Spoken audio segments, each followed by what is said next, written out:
Hi గారు, welcome to our channel. ప్రస్తుతం మనతో పాటు దామ బాలాజీ గారు సీనియర్ జర్నలిస్ట్ ఉన్నారు. వారితో ఒకసారి మాట్లాడదాం. సార్ నమస్కారం. సార్ నమస్తే. సార్, టీడీపీ నేత వీరయ్య చౌదరి రీసెంట్గా హత్య చేయబడ్డాడు కదా, 53 కత్తిపోట్లు పొడిచి మరి ఆయన్ని చంపేశారు. అయితే ఇప్పుడు దీనికి సంబంధించి ఒక న్యూస్ బయటపడింది సార్.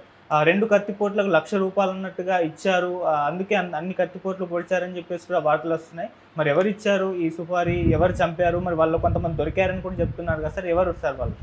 మొప్పవరపు వీరయ్య చౌదరి ఇతన్ని 21వ తేదీన చంపారు. సో దాదాపు 10 రోజులు అవుతుంది, 10 రోజులు దాటింది. ఇప్పటి వరకు ఈ కేసులో పెద్దగా పురోగతి కనిపించలేదు. కానీ కొంతమంది దొరికారని మాత్రం చెప్తున్నారు, కానీ కోర్టుకి అయితే వాళ్ళని ప్రొడ్యూస్ చేయలేదు.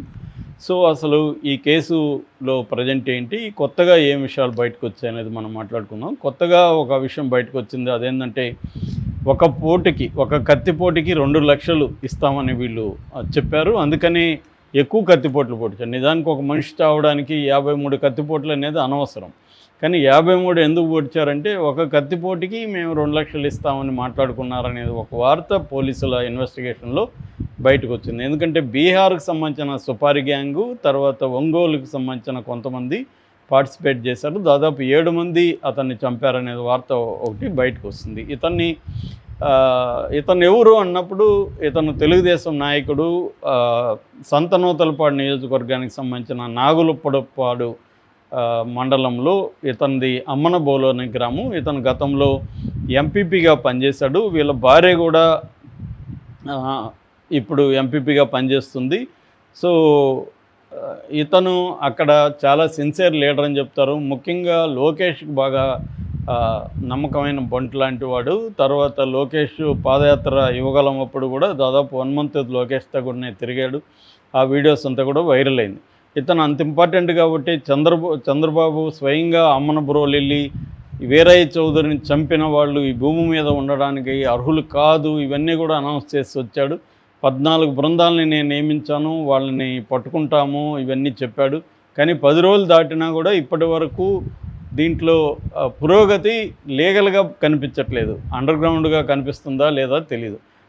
దీనికి ప్రధాన కారణం ఏంటంటే, ఇతన్ని చంపిన వాళ్ళు తెలుగుదేశం వాళ్ళు కావడం. తెలుగుదేశం వాళ్ళు అవ్వడం వల్లనే బిగినింగ్లో తెలుగుదేశం మీడియాలో ఒక 2-3 పేర్లు బయటకు వచ్చాయి తెలుగుదేశం వాళ్ళు అని చెప్పి.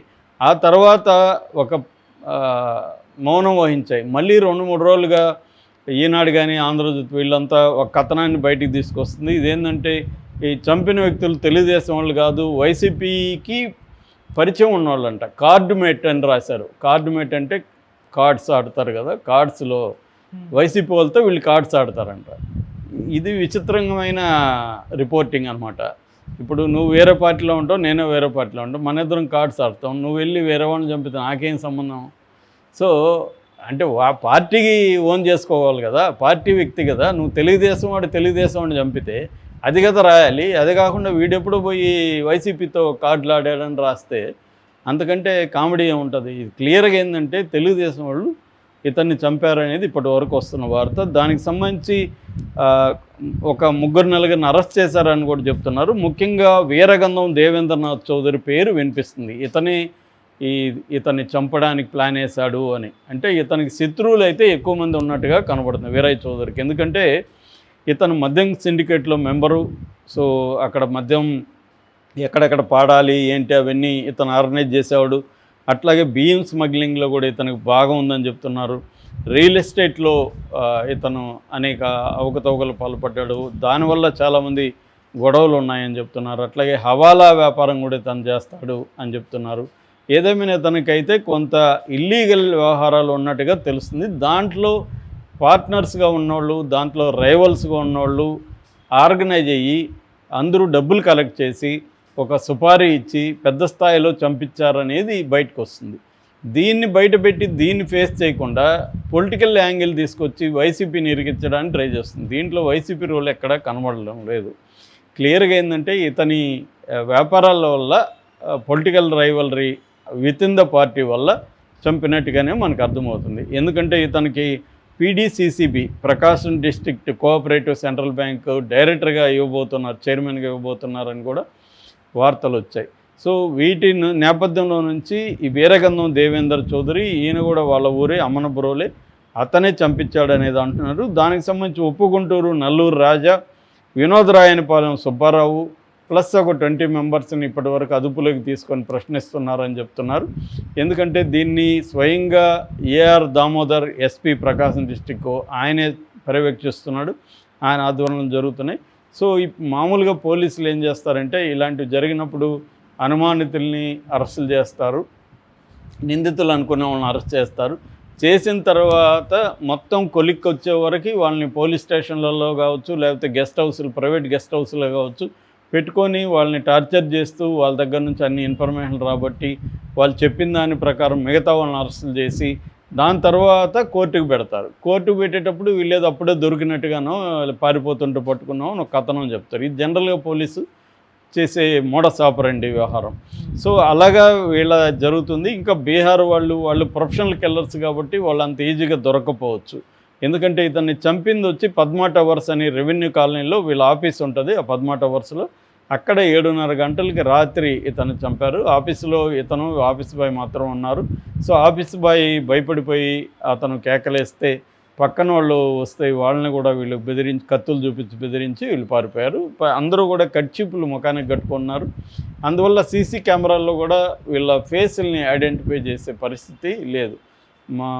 సో అందువల్ల మామూలుగా అయితే కొన్ని దేశాల్లో ఓన్లీ ఐస్ని కూడా క్యాప్చర్ చేసి ఐడెంటిఫై చేసే టెక్నాలజీ ఉంది, మనకి ఇంకా ఆ స్థాయిలో రాలేదు. ఫేసులు కానీ ఉంటే మనం ఐడెంటిఫై చేసి ఉండొచ్చు. ఫేసులను ఐడెంటిఫై చేయకుండా వాళ్ళు కర్చీపులు కట్టుకున్నారు, ప్రొఫెషనల్ కిల్లర్స్ కాబట్టి. రెండోది వాడు 3 వారాల నుంచి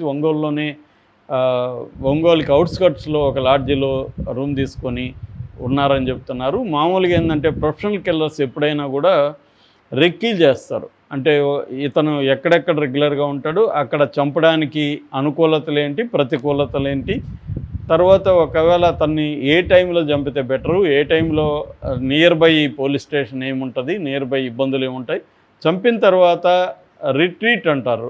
రిట్రీట్ అంటే పారిపోవడం. ఎలా పారిపోవాలి, ఎక్కడికి పారిపోవాలి, ఒకవేళ ప్లాన్ ఏ ఫెయిల్ అయితే ప్లాన్ బి ఏంటి, ఇవన్నీ కూడా వాళ్ళు చూసుకుంటారు.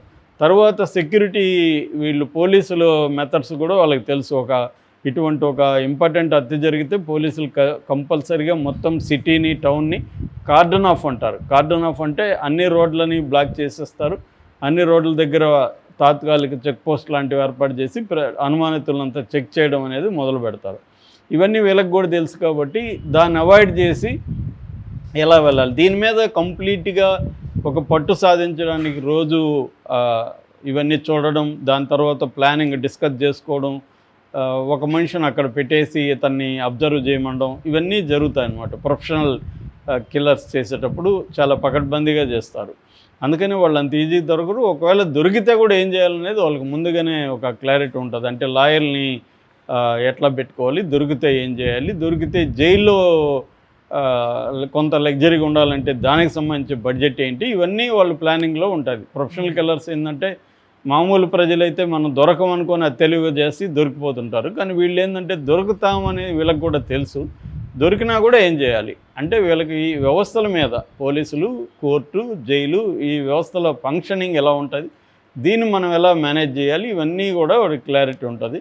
సో అందుకని వాళ్ళు దొరకడం కూడా అంత ఈజీ కాదు. రెండోది ఏంటంటే తెలుగుదేశం వాళ్ళే చేయడం వల్ల 2 లక్షలు ఒక కత్తిపోటుకి ఇవ్వడం వల్ల ఏంటంటే 53 కత్తిపోట్లు, మామూలుగా 5-6 కత్తిపోట్లకి అతను చనిపోయేవాడు, కానీ 53 కత్తిపోట్లు పొడిచారంటే దీనికి ప్రధాన కారణం 2 లక్షలు ఒక కత్తిపోటుకి. ఇది విచిత్రమైన ఇష్యూ. నేను కూడా ఫస్ట్ వింటున్నాను అంటే కత్తిపోటుకి ఇదని. సో అంటే ఎట్లాగూ పోస్ట్ మార్టంలో ఎన్ని కత్తిపోట్లు బయటకు వస్తాయి దాన్ని బట్టి ఇప్పుడు 53 కత్తిపోట్లు అంటే 1,06,00,000 ఇచ్చినట్టుగా లెక్క. దానికంటే ఎక్కువ ఇచ్చి ఉంటారు అనిపిస్తుంది. ఎందుకంటే ఇతను ఎనిమిస్ చాలామంది ఉన్నారు, వాళ్ళ దగ్గర కలెక్ట్ చేశారని చెప్తున్నారు. సో ఏదేమైనా తెలుగుదేశం నాయకులే తెలుగుదేశం వాళ్ళ మీద దాడులు చేసి చంపుతున్నారు. మొన్న కూడా వెల్దుర్తిలో ఉప్పుటోళ్ళ సీను మీద అదే పార్టీ నాయకుల కాళ్ళు నరికేశారని వార్త వచ్చింది. అంతకుముందు తోట చంద్రయ్య, గిరినాథ్ చౌదరి ఇలాంటి వాళ్ళని చంపేశారు. అంటే తెలుగుదేశం కూటమి ప్రభుత్వం అధికారంలో ఉంటూ వైసీపీ వాళ్ళు కాకుండా తెలుగుదేశం వాళ్ళే చంపడం అనేది మనకు కనపడుతుంది. దీనికి ఇంకొక యాంగిల్ అంటే గతంలో వైసీపీలో నుంచి మళ్ళీ తెలుగుదేశంలో చేరుంటారు కొంతమంది, వాళ్ళకి తెలుగుదేశంలో అంతకుముందు ఉన్న వాళ్ళకి మధ్య కూడా వైరుధ్యాలు ఉంటాయి. సో ఇది పొలిటికల్ ఇది దాంతోపాటు వ్యాపార సంబంధమైన అక్రమ వ్యాపారాలు, వ్యాపారం అంటే ఇది లీగల్ వ్యాపారాలు లేదు, అక్రమ వ్యాపారాలు ఉన్నప్పుడు ఖచ్చితంగా దాంట్లో గొడవలు అనేవి జరుగుతాయి. ఈ నేపథ్యంలో దీన్ని మరి చంద్రబాబు ప్రభుత్వానికి ఇది ఒక మచ్చ లాంటిదే. దీన్ని క్లియర్గా చేయకపోతే ఇప్పటివరకైతే ఏమీ జరగట్లేదు, ఏం జరుగుతుందనేది చూడాలి. Okay sir, thank you so much.